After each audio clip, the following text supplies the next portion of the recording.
Hi everyone, and welcome to another episode of Healthy Families, brought to you by Healthy Food Guide, the podcast where we explore practical tips and expert advice to help families eat well through every stage of life. I'm Kathleen Alleaume. And I'm Jess Burvill. Now today we're talking about whether what you eat can affect the health of your skin. So whether you're dealing with dry skin, acne, or you just want to keep your skin looking radiant and young, we've got you covered. And then in our new Science Update segment, we'll be talking about the findings from some recent, really interesting research into fruit juice. Now, we all want that youthful, glowing skin, right? Mm-hmm. Yes, we do. And there's no shortage of beauty products that claiming to smooth out those wrinkles and turn back the clock. But we just can't overlook how our lifestyle and daily habits play a big role too. But what we do know is things like sun exposure, smoking, excessive alcohol consumption, and not getting enough sleep can really speed up that skin aging. Yikes. But what about our diet, Jess? Can we actually eat our way to a glowing complexion? Well, I don't know if you can eat your way to a glowing complexion, especially if you're not ticking off some of those other things you just listed off. But our diet absolutely does play a really big role in how our skin looks. Now, skin's actually the largest organ in our body. And in the same way that other organs like our heart and kidney and liver need a good supply of nutrients, so does our skin. And our skin's constantly, turning itself over and regenerating. And that means it needs to have a really good supply of those nutrients on an ongoing basis. So I guess what you're saying, skincare is not just about what we put on our body, but what we put into it. And why you see the outside of your skin tells you really a lot about how you look and how you feel. And it is. It's essentially a direct reflection of the status of your health. If your skin's not looking good, it's a pretty good indication there's something going on with your health. All right. Well, let's just unpack that then. What would be our first nutrition tip for healthy skin? Now, number one tip would have to be eating the rainbow. Now, it shouldn't come as any surprise to our listeners that eating lots of fresh fruit and veggies is good for our skin. But before I get stuck into the reasons why, I wanted to talk a little bit about something called oxidative stress, which is one of the main causes of skin aging. So oxidative stress happens when our body is exposed to things like UV radiation, cigarette smoke, alcohol, unhealthy food, really anything that's not healthy for us. And what happens is that we see these harmful molecules called free radicals appearing in our body. And when we get too many of those free radicals, they start to cause problems and they start to damage some of our cells. And when it comes to our skin, that can result in signs of aging like wrinkles and even things like sunspots. Now, free radicals only really become a problem when they get out of balance, and that's where antioxidants come into play. Now, think of antioxidants as the good guys. They help to neutralize the free radicals and keep them in check. And when you've got enough antioxidants, your body can defend itself well. But when the free radicals outnumber the antioxidants, that's when oxidative stress happens and leads to skin damage over time. Now, eating foods rich in antioxidants can help to protect your skin from this oxidative stress and keep your body healthy. And that's where the fruit and veggies come in. So are there any particular fruits and veggies, would you say, that we could look out for when it comes to getting a good amount of antioxidants? Yeah, look, there's actually heaps because there are so many different types of antioxidants out there. And if you think of all the different fruits and vegetables, they all contain different types of antioxidants and in different amounts. So rather than trying to remember which vegetables and fruits have which antioxidants in them, perhaps the best approach is to focus on eating a really wide variety of lots of different brightly coloured fruits and vegetables. And I'll give you a couple of examples. Orange and red fruits and veggies like pumpkin, mangoes, oranges, sweet potatoes and carrots, and even red capsicums are really rich in antioxidants like vitamin C and beta-carotene. And then we've got our purple foods like eggplant, red grapes and berries. And these contain a different kind of antioxidant called anthocyanins and resveratrol. And then we've got leafy green veggies like kale and spinach, which are rich in lutein. So I guess what that means is each time you are preparing a meal, it's whether it's breakfast, lunch or dinner, check if you have at least 2 or 3 different colours on your plate. So this is why we always say, look, it's about eating the rainbow and going for colour. So that's just such great advice. Like I always say that to the kids, green, purple, blue, like what colour's on your plate? It's really important to kind of educate even your children about colour on your palette and your plate. Yeah, and you can apply that principle to your snacks, your breakfast, etc. You're looking down at your bowl of cereal, have I got a couple of colours on there? And that can be as simple as having 2 different types of berries. And, people might often refer to a supplement, say vitamin C or vitamin E, thinking it's really good for their skin. But again, it comes back down to getting lots of colour on your plate because we know that nutrients don't necessarily work in isolation. It's about having them together as one because they work as a whole because, vitamin C works really well with vitamin E and, we've got other nutrients that enhance absorption of certain other nutrients. So isolating nutrients and putting it in a supplemental form is not necessarily going to be better for you than putting that colour on your plate. Yeah, absolutely right. And the research does show that the supplements don't give you the same benefit as the whole food approach. And then you get all those other wonderful things like fibre. Absolutely. All right, we're going to go to an ad break. We'll be right back. Love the taste of Corn Thins crisp breads? Imagine that irresistible popcorn flavour in a crispy crunchy snack that's perfect for anytime munching. Well, your wish has come true. Introducing Corn Thins Minis, the snack we've been perfecting for years. These bite-sized delights are made from real grains of corn, heated until they pop like popcorn into slightly puffed wavy snacks with a crispy texture that are impossible to put down. Eat them straight from the bag like chips or pair them with your favourite dips. They're your new go-to snack. Find Corn Thins Minis in the biscuit aisle at Woolworths. Available in 2 delicious flavours, cheddar cheese and sour cream and chives. Corn Thins Minis, like popcorn in a cracker.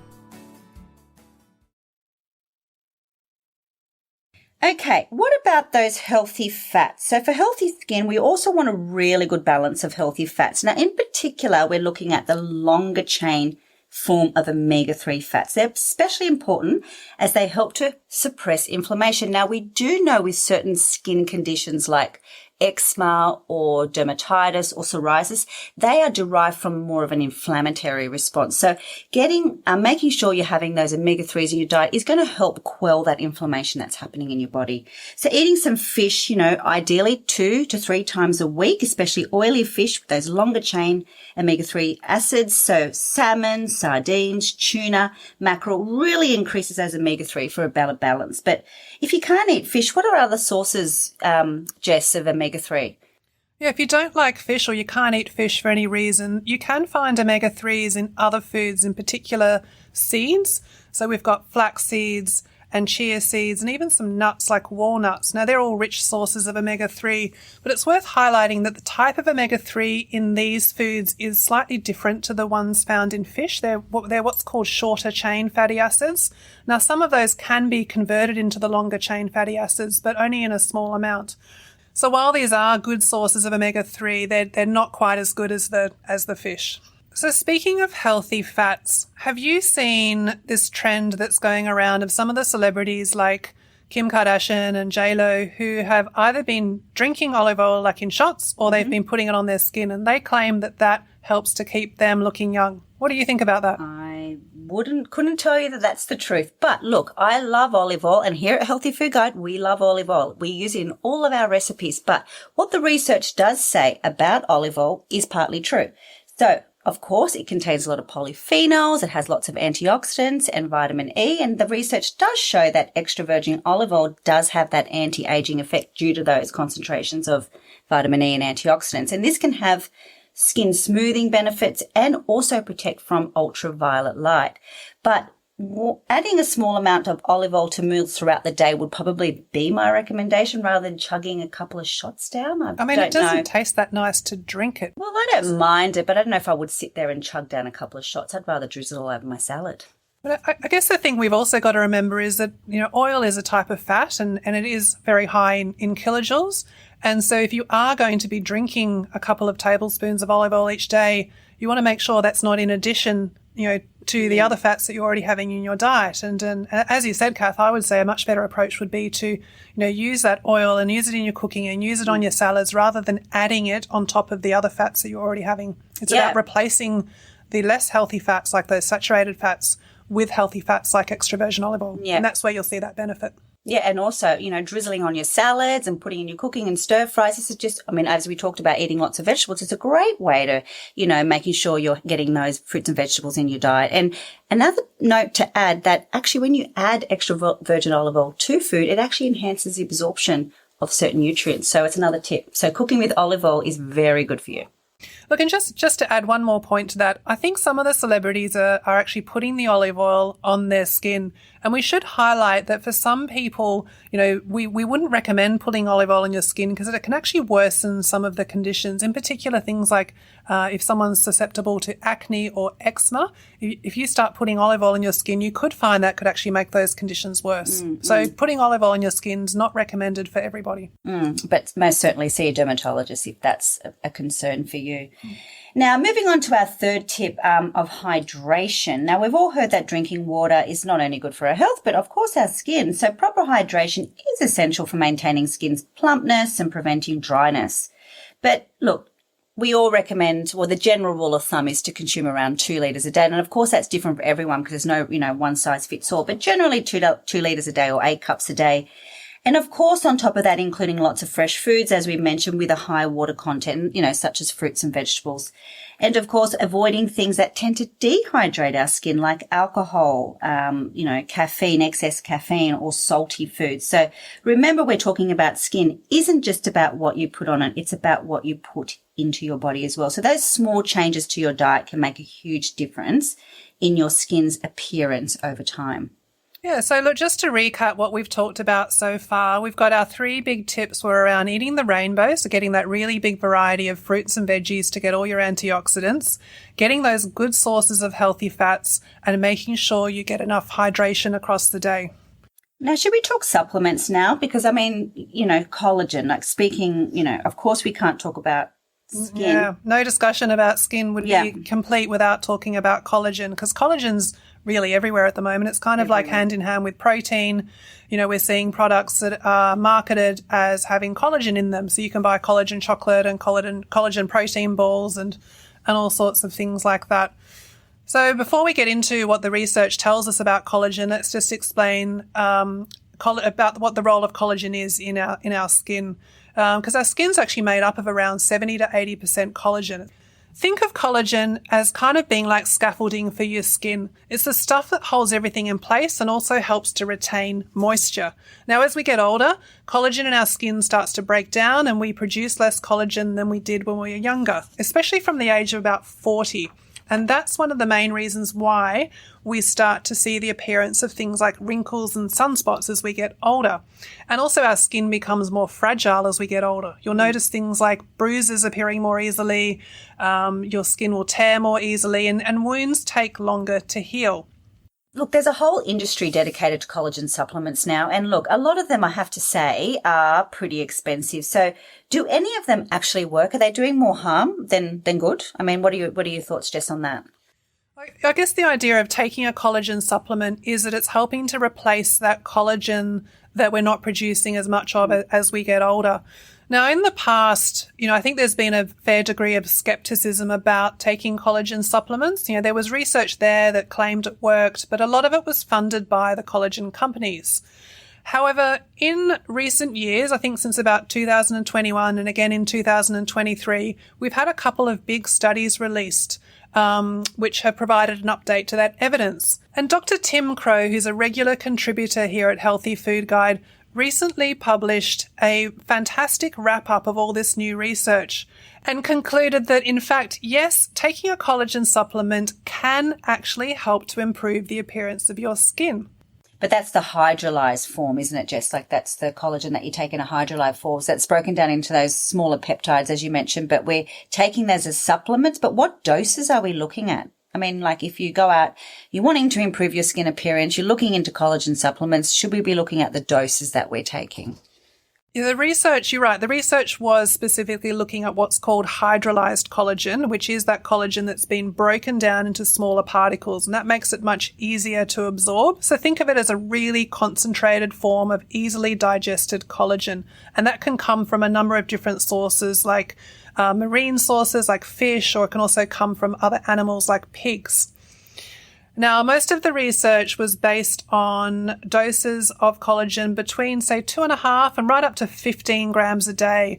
And this collagen was taken fairly consistently over a good amount of time. So often it was up to 2, maybe even 3 months to start to see those effects. So basically, in essence, that yes, to take in a collagen supplement may help the appearance of your skin. Yeah, that's what the research is telling us. But it's not the be-all and end-all is what we're saying. It's not the be-all, and it's not a replacement for a healthy diet. Absolutely not. Now, another, I guess, elixir of youth doing the rounds is bone broth, right? We've seen a little bit about bone broth lately. So bone broth is made by, for those that don't know, simmering animal bones and the connective tissue that's in the bone. And, of course, that is collagen. So you might have seen some of these products promoted as being good for skin health. So I guess what we're saying about bone broth is there's absolutely nothing wrong with it, and it's not going to harm your skin in any way. But if you're drinking it because you believe it's going to magically transform your skin and make you look younger, at this stage we just don't have the evidence to demonstrate that's the case. But look, I'll still be making my bone broth. I love it as a way to reduce food waste with old chicken bones, making a chicken soup, or, making a stock that's got less sodium than a commercial, shelf stock or something like that. But certainly I love bone broth, but I wouldn't suggest it's going to be helping you for your skin health. Okay, we'll be right back. But when we get back, we're going to talk about acne. Eggs are bad. Eggs are good. Cut carbs, boost carbs. Ugh, with so much conflicting information, what's truly healthy? Healthyfood.com cuts through the noise to deliver credible, science-backed nutrition advice from qualified dietitians to ensure you make the best decisions for your lifestyle. A subscription to healthyfood.com gives you access to thousands of easy, delicious, healthy recipes, meal plans, and more. Visit healthyfood.com to start your journey to better health today. Okay, we're back. Now that we've covered off some of our top tips for keeping your skin looking youthful, let's talk a bit about something that's common amongst teenagers: acne. Now, Kath, have any of your kids gone through the acne stage yet? Not yet, but I hope not. But, you never know. It's not a fun time, is it? It's not a fun time. But acne is, look, I have to say, it is really common. It's a common skin condition seen around this, this time of life that happens when the actual hair follicles under the skin become quite clogged and can get infected. So what we do know, however, about the link between diet and acne is not a causation. It's more of an association. So what we're trying to say is that diet is not the cause, of course, of acne, but there are associated links. So, for example, a lot of the questions that I get asked is, does eating too much chocolate or sugar cause acne? Now, we just have to preface by saying that the main driver of acne is genetics and hormones. But diet doesn't cause, as I mentioned, but it can make it worse. So that's that associative link that I've been trying to say. But a big review of research in 2021, in fact, found that foods with a high glycemic index. Now, glycemic index measures how quickly carbohydrates that you consume, whether that's in the form of sugar or bread or cereals, raise your blood sugar levels. And there is a link there that has shown that high glycemic carbohydrates may be a link towards acne, but certainly things like chocolate, dairy and fatty foods have also been linked. However, it might not be the chocolate per se that's causing the acne, but rather how your body is actually processing these carbs and the sugar. So the theory is that eating lots of white breads, cakes, refined cereals and other high GI foods increases those hormones, in particular insulin levels, which increases androgen. Now, this is a male hormone in particular that's available, and this can in fact stimulate sebum production. And sebum production is the oil in your skin, and then when oil gets trapped with bacteria, acne can arise. So it's a very complex issue.